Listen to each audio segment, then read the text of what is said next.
फिर एक इख्तिलाफ फजा में गूंजने लगा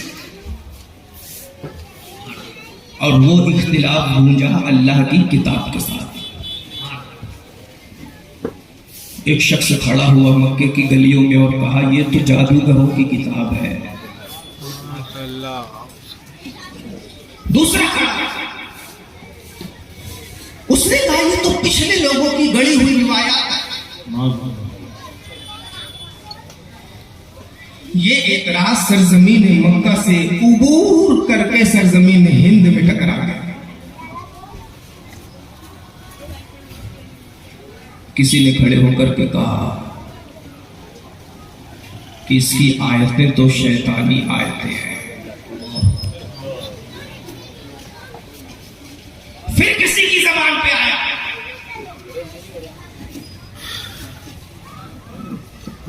ये तो किसी इंसानी कलाम की तरह है, इस खुदाई कलाम नहीं है। फिर कोई खड़ा हुआ और कहा, यह आतंकवाद को बढ़ावा देने वाली किताब है। फिर कोई खड़ा हुआ और कहा, ये तो जिना को परोसने वाली किताब है।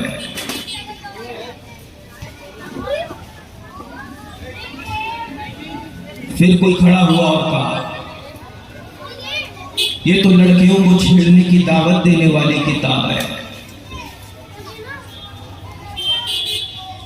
फिर एक शख्स वसीम राफजी नाम का खड़ा हुआ और कुरान से 26 आयतें निकालने की बात किया कि ये आतंकवाद को बढ़ावा देती है।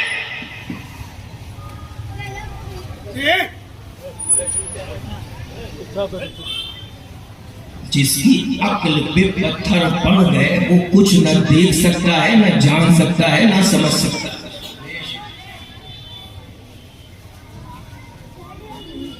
कुरान से पूछा, कुरान दुनिया की ओपिनियन तो हमने देख ली, तो अपना फैसला सुना दे। ये वही कुरान है जब कुरान पाक नाजिल हुआ तो खाने काबा पर कुल हु अल्लाहु अहद अल्लाहु समद लम यलिद वलम यूलद लिख करके चैलेंज किया गया कि तुम अपने आप को बहुत फसीह बलीग और जबान के माहिर समझते हो, तो इस एक सूरत का रद्द ला के बता दो। ना ला सकते। दुनिया आगे बढ़ी, हाथों से माबूद बनाने वालों का दौर आया। उनसे कहा गया कि तुम इस कुरान की आयतों में से एक आयत ले लो और उसके मिस्ल ला करके बता दो, नहीं ला सके।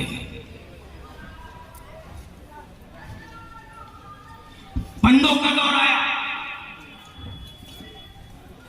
एतराज पे एतराज, एतराज पे एतराज, एतराज पे एतराज, एतराज पे एतराज, एतराज पे एतराज, लेकिन कहा गया कि एक आयत ला करके बता दो, ना ला सके। राफजियों का दौर आया, एतराज पे एतराज, एतराज पे एतराज, एतराज पे एतराज, एतराज पे एतराज, एक आयत ला करके बता दो, ना ला सके। और कुरान ने सिर्फ एतराज करने वालों को चैलेंज नहीं किया, बल्कि कुरान ने इरशाद फरमाया, वदऊ शुहदाअकुम मिन दूनिल्लाह, अगर तुम अपनी बात में सच्चे हो तो तन्हे तना नहीं, अपने तमाम हवारी जवारी और दोस्तों को इकट्ठा कर लो, उसके बाद तुम कुरान की कोई आयत ला के बता दो। इतना भारी चैलेंज कल से लेकर के आज तक कुरान के सीने पे नक्शे इख्तिलाफ हो गया। मौलाना सिराजुल हसन के पास एक शख्स आया और कहा, बताओ कुरान क्या है? तो मौलाना सिराजुल हसन ने कहा, कुरान अल्लाह का कलाम है। शहर जबलपुर की किसी गली में जाकर के उसी शख्स ने कहा कि बताओ कलाम क्या है? तो कहा कि ये पिछले लोगों की गढ़ी हुई कहानी है। किसी तीसरे के पास गया तो कहा यह अल्लाह का कलाम है। चौथे के पास गया तो कहा यह पागलों की बात है। पांचवें के पास गया तो कहा यह अल्लाह का कलाम है। छठवें के पास गया तो कहा कि यह मजनून और पागलों की बात है, ये तो पिछले लोगों की रिवायत की हुई गढ़ी हुई किताब है, ये तो अल्लाह के नबी ने अपने हाथ से गढ़ ली थी। इस तरह से जब इख्तिलाफ हुआ तो हमने कुरान से खुद पूछ लिया, ऐ कुरान अब तू अपनी तारीफ बता, ऐ कुरान अब तू अपना रुतबा बता, ऐ कुरान तू अब अपना मर्तबा